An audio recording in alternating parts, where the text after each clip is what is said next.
This is a comprehensive list of all the rappers that have passed away in the last 10 years. This list contains everyone from Juice WRLD who had an accidental overdose to OG rapper Coolio who passed from a heart attack. However, when an artist gets taken out by someone else, it cuts a little deeper. Takeoff, PNB Rock, Jada Youngin, Draco the Ruler, Young Dolph, MO3, King Von, Pop Smoke, Nipsey Hussle, XXXTentacion, and many others had their lives cut short by other people's actions. Although none of us would ever condone this type of activity, most people thought that Tekashi 6ix9ine would be added to this list. However, right now, Tekashi is living his best life. After he beat a RICO case by snitching on his whole gang, 6ix9ine is out free, traveling on private jets all over the world, and publicly making fun of every rapper that dies. A lot of people believe that Tekashi has a target on his back, and every single day that goes by, he is one step closer to his permanent demise. But Tekashi has survived everything we thought he couldn't do, and there are a few key reasons why.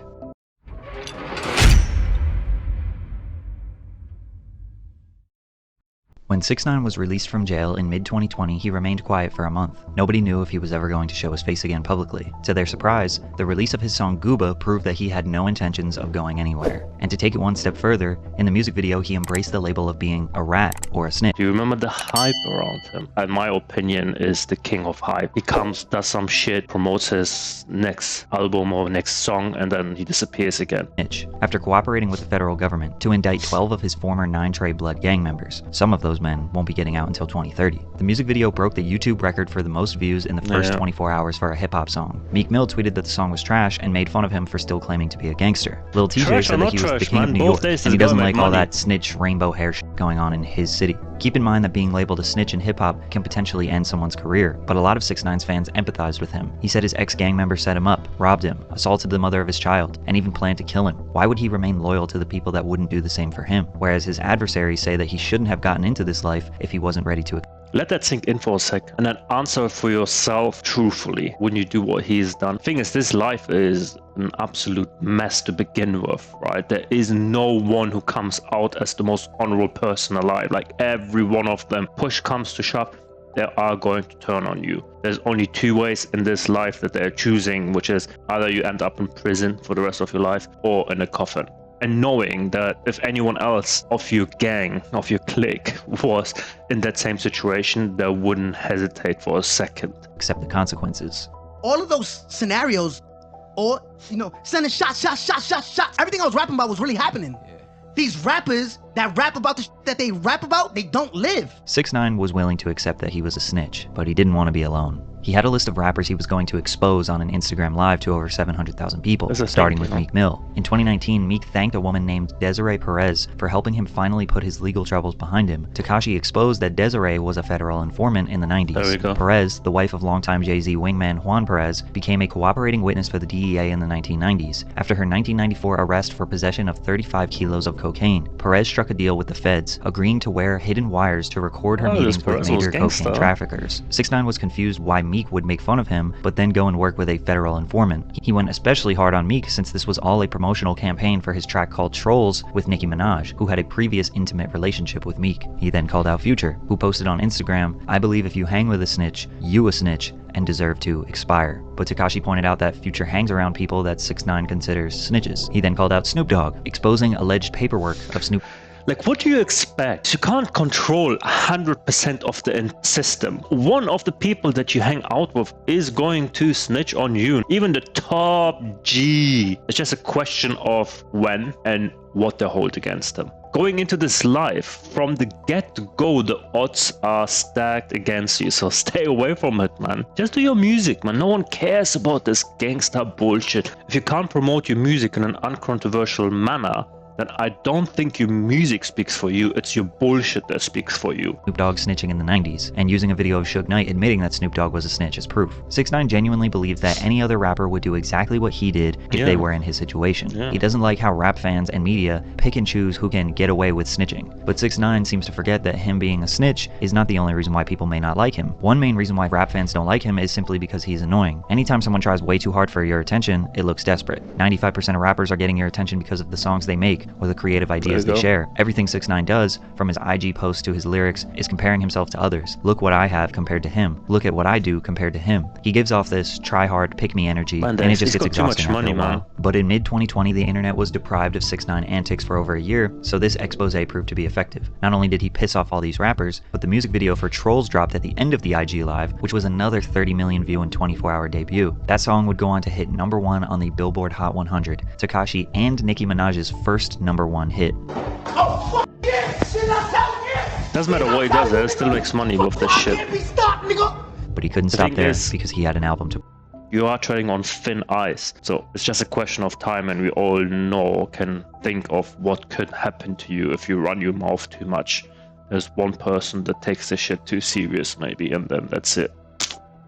Promote. 6ix9ine's enemies swore he couldn't go outside. He was only safe inside of his house. So he went to the dangerous south side of Chicago to prove them wrong. Before he showed up, he posted a video mocking Chirac rapper Lil Reese. 6ix9ine recreated a viral video where Reese was allegedly caught off guard, jumped, and then defecated on himself. People swore he was going to get himself killed for this. But when 6ix9ine was in Chicago, you could see at least 3 huge security guards watching around the corner. He was also seen at the mall absolutely swarmed with security. 6ix9ine would obviously be an idiot to walk around without security, and anyone trying to do something to him in public while he was around security would be just as stupid, especially considering his work with the federal government. But regardless, 6ix9ine's views skyrocketed and his enemies were embarrassed. Unfortunately, his album flopped. Tattletales dropped in September of 2020 and was projected to sell 150,000 first week, but it then went on to only do 50,000 first week. Rappers were clowning him in the comments. Trippie Redd famously laughed and mocked 6ix9ine for selling 50K. Then just last week in 2023, Trippie sold 50K with 22 features, including the biggest rappers in the music industry. But the only person who can really troll Tekashi is himself. He posted a video of him ripping down posters and passing out his album for free, begging people to listen to it. 6ix9ine fans immediately said that it's because he is blackballed from the industry, which is probably true. Anyone who associated with 6ix9ine would be risking their career and reputation. Artists, bloggers, playlist curators. He got no support from the music industry. Or maybe his music just isn't good. 6ix9ine's songs have sounded very similar since 2018. DaBaby and Gunna are known to be pretty repetitive, and it worked out for them for a while, but eventually, people get tired, especially when the odds are already stacked against you. Plus, a lot of the interest in his music was predicated on the drama and controversy it creates, rather than just simply how good the songs are. Tekashi just didn't bring anything new to the table with this album, and after this flop, he disappeared. There's so many interviews he goes on and he mentioned in the past like, hey, I don't sometimes know what I'm rapping, I'm just like making shit up and then sells. This is not sustainable in music. So after all this bullshit around you with the drama dies down, people are trying to actually make sense of the art that you leave for them, right? And if it's just like bullshit noises, this stuff, like how long? You know, how long do you think this is gonna go down in history as the lyrical mastermind? His return in 2021 started with more beef. He pulled up on Meek Mill outside of a club in Miami.